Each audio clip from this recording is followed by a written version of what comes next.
Alfred Döblin, Berlín, Alexanderplatz.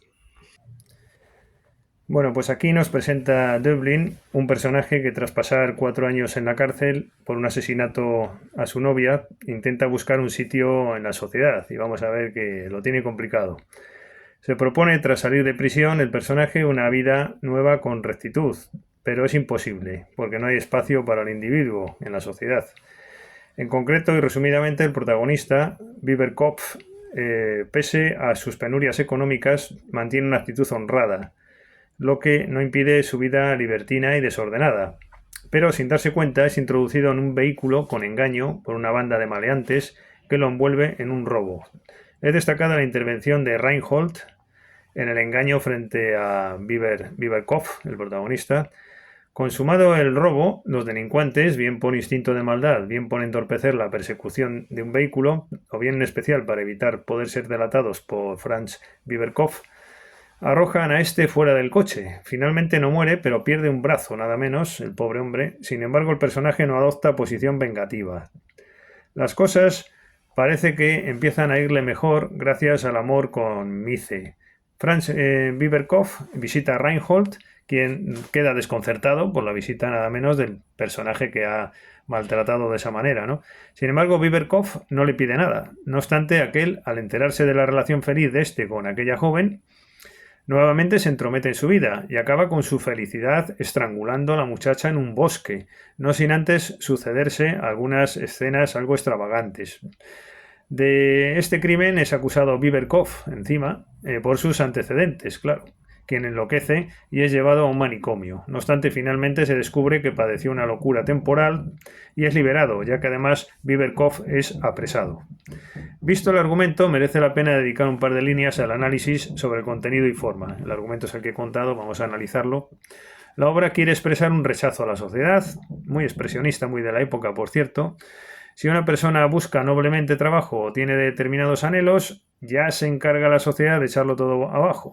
Las cosas no funcionan así en sociedad y para triunfar hay que ser de otra manera, menos inocente que el protagonista. El protagonista es un trabajador, pero la obra no es una expresión política de queja de los pobres contra los ricos o algo similar. Simplemente se describe lo que hay. Eso sí, de forma grotesca y extravagante a veces. Políticamente no hay buenos ni malos. No estamos ante una obra en la cual el socialismo es lo bueno y lo contrario es lo malo. Todos somos anónimos, todos somos iguales, perdemos la personalidad en las ciudades donde habitamos. No hay nada poético, ni siquiera alguna descripción de caracteres. Las mujeres son víctimas, las personas en general somos víctimas de la sociedad. Sin embargo, el protagonista no pierde sus convicciones. Por eso es un hombre derrotado, que termina siendo un chulo. Pero esta no es la historia de un hombre bueno que la sociedad corrompe. De hecho, el protagonista empieza el relato con culpa. Biberkopf no es un bendito. Incluso, pese a sus negativas experiencias con la banda de delincuentes, participa voluntariamente en una ocasión en un robo. Sin embargo, está claro que no merece lo que le ocurre. El lector termina sintiendo compasión y simpatía por el personaje, sobre todo cuando pierde el brazo o a su novia, y tiene la sensación de malestar contra la sociedad. No hay más que injusticias. Por eso al final de la obra acaba loco, porque no puede resistir más brutalidades. Curiosamente, la crítica a la sociedad, pese a todo, no se hace de una manera visceral o con adjetivos peyorativos. Más bien, hay incluso un fondo cómico en los momentos más dramáticos, como por ejemplo cuando se aparece la muerte al personaje, no de forma solemne, sino de una manera un poco tragicómica en este teatro del mundo. Por lo menos yo es como he visto así la obra, como estoy contando en estas notas. El dolor y el sufrimiento son consustanciales a la existencia. Lo curioso es que al final triunfa la verdad.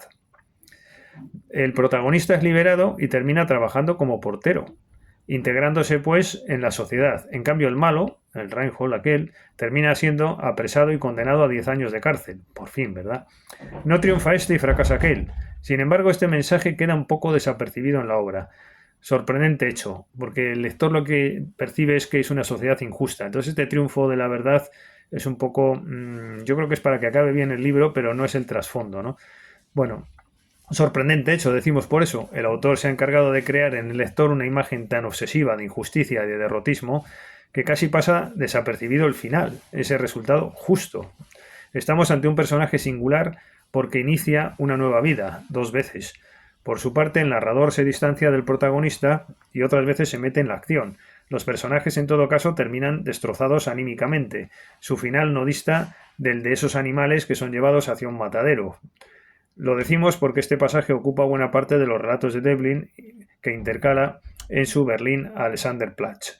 En ese sentido, en lo formal, en especial en las primeras partes del libro, es como si el autor, antes de escribir esta novela, hubiera escrito o confeccionado distintos cuentos, recordemos que es una de las especialidades de Devlin, son los relatos cortos, y los hubiera cortado después, introduciendo sucesivamente partes de uno y de otro de forma un tanto aleatoria.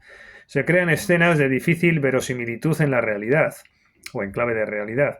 En el propio comienzo del libro, el protagonista entra en una vivienda donde de forma inesperada unos personajes empiezan a contar familiarmente largas historias rocambolescas, pese a no conocerse, y pese a guardar absoluto silencio Biberkopf. El estilo rompe la lógica de la realidad. Se intercalan pasajes diversos de forma aleatoria, sin ninguna relación entre sí, sobre meteorología, tranvías, demoliciones. Devlin se enfrenta a la realidad, haciéndola pedazos. La obra tiene trazos duros, siempre muy coloquiales. Es un antecedente de las formas de expresión venideras y del presente. Se sigue un estilo en parte proletario. Al lector actual no le sorprende, ya que es el estilo de todos nosotros, pero está escrito con un estilo rápido, provocador a veces, intencionadamente vulgar o vivaracho. Es que hay que tener en cuenta que en esa época Thomas Mann, Robert Musil, todavía están hablando de Stefan Zweig, ¿no? de protagonistas nobles o aristócratas. Este ya es un personaje de la calle, igual que los de Kafka, y es un poco el acierto o la novedad de esta literatura. Los escenarios son urbanos, esto es lo que más se suele destacar de Dublín y Alexanderplatz, Berlín.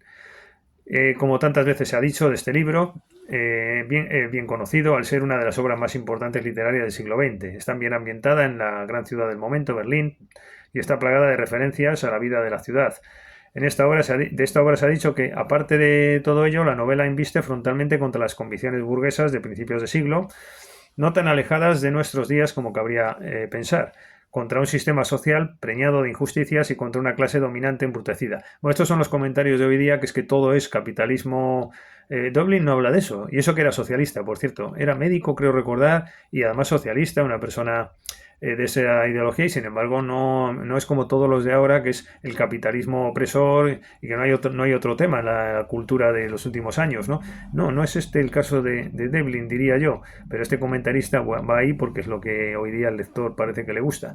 Aun cuando la acción se sitúa hace más de 70 años, todas las dobles lecturas son tan válidas como hoy como entonces, y quizás tan necesarias. Un libro, en resumen, espléndido, una joya por la que no pasa el tiempo. Esto es un comentario de la presentación del libro. Bueno, no obstante, la crítica a lo burgués no es frontal o directa, diría yo, sino que se deja ver solo de forma implícita en la crítica a la sociedad globalmente considerada. Yo creo que es una crítica más bien a la sociedad como mal, un poco rusoniano, ¿no? El mensaje también. Y donde aquellos, sin decirse, son quienes la dirigen, los burgueses y tal. Eso sí, bueno, está implícito. Pese a todo, este libro no tiene nada que ver con una defensa del proletariado, ni menos aún con una supuesta lucha de clases. Es una crítica expresionista, para otros futurista, a la sociedad en cuanto tal. Bueno, pues hasta aquí llegamos. Y nada, pues muchas gracias por su atención y hasta la próxima.